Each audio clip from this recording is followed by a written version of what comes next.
So I showed you the dashboard with the GPA and prereqs. Now I want to talk about the MCAT. Now you can see here that this little box says add an MCAT score. So let's go ahead and click on that and do that. It takes you to the MCAT page, the MCAT tab over here as we call it, and there's nothing here as you can see. Again, when you first open a Mapped account, you got to do a little bit of work to put the information in. So let's go ahead and put the diagnostic that I took this past weekend. I took it on Saturday. I have a score.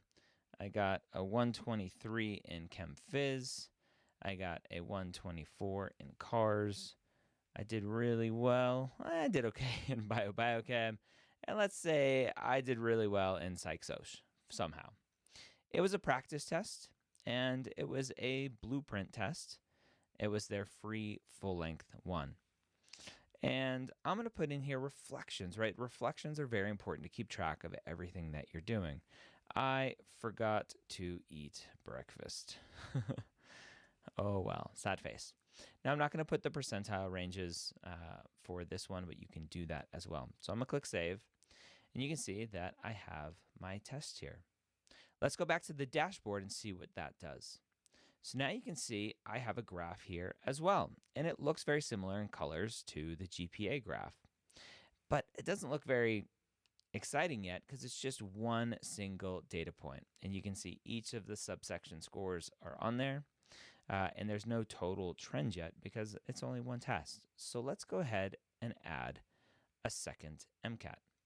Let's say that I took a test, not this past weekend, but the weekend before then. And say it was the 24th of April. I do have my score, and it was a little bit worse. So 122, 123, 123, and 125. All right, I got a 493. Again, it was a practice test. Let's say I took blueprint full length 10.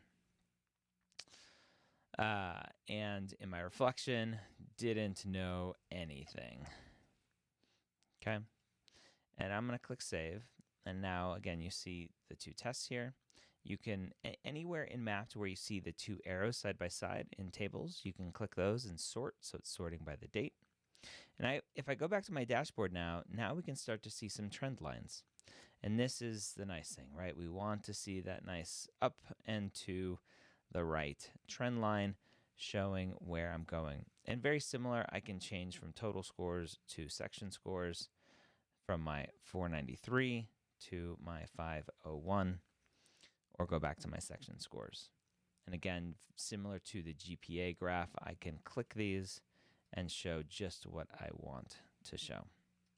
So that is how you add MCAT scores and what the MCAT dashboard looks like.